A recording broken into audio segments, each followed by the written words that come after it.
The sustainable and the most efficient solution to the growing deficiency of water worldwide is to recycle and reuse water waste. In treating wastewater, the most efficient strategy to remove organic substances from wastewater is through the decomposition of organic material by microorganisms that are present in the activated sludge. However, there is a limitation in the process since not all pollutants are successfully eliminated. Therefore, in an effort to enhance the ability of this process of biologically degrading contaminants via the use of microorganisms, bioaugmentation is developed with the precise and well-structured pollutant biodegrading microorganisms. Bioaugmentation works by adding specific standardized microbes to a contaminated area where toxic substances are present. Most industries require a supply of clean water while at the same time they produce an excessive amount of wastewater that is contaminated with many toxic substances.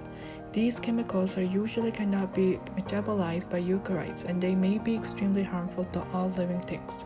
However, some prokaryotes have particular biochemical pathways that allow metabolism of molecules in these chemicals. Some bacteria consume substances that are in the waste disposal.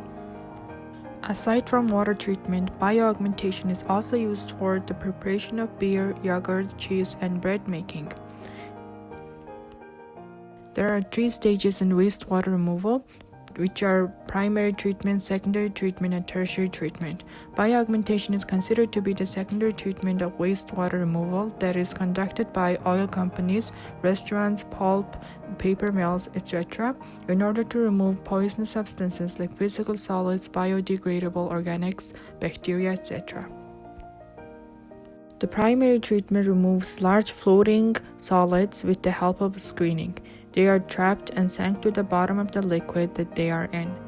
This first treatment removes 50% to 60% of solids.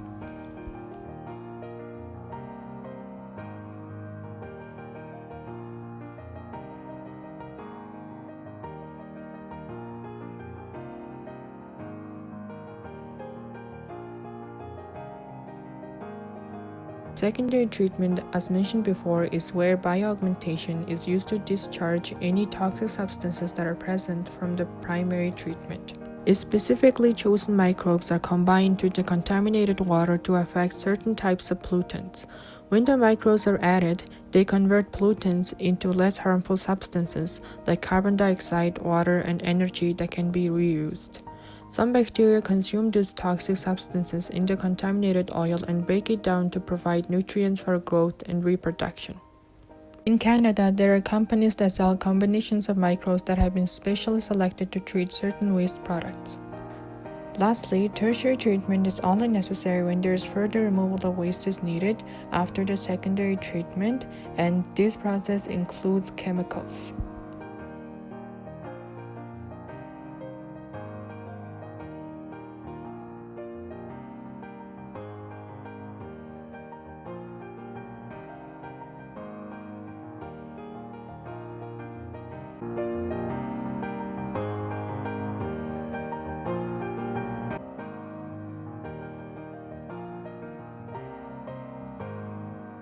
According to Statistics Canada, 1,535 million cubic meters of waste were discharged from primary treatment system and 2,827 million cubic meters were discharged from secondary treatment system, as well as 1,442 million cubic meters of wastewater was removed using the tertiary treatment system in 2017. Bioaugmentation has its many advantages that benefit the environment as well as living things within it. The cost of this technique is surprisingly cheaper compared to other cleanup methods. For instance, bioaugmentation injection costs $70,000 while permanganate injection costs around $250,000. This shows that by using bioaugmentation technique, a company can save more than $150,000 to treat wastewater. In addition, there is a low impact on the environment since it includes metabolic processes and microbes that occur in nature. Finally, this process takes place only at the contaminated area, instead of transporting the waste to another location. Aside from its benefits, it also has some disadvantages.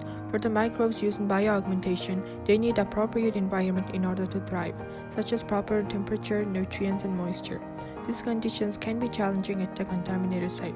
Moreover, this technique cannot metabolize every kind of waste. For instance, synthetic compounds that have been created in a laboratory and are not seen in nature, like dioxins, cannot be broken down by bacteria easily. Lastly, when metabolizing waste, the microbes that are used have the ability to generate their own waste, which may include toxic properties.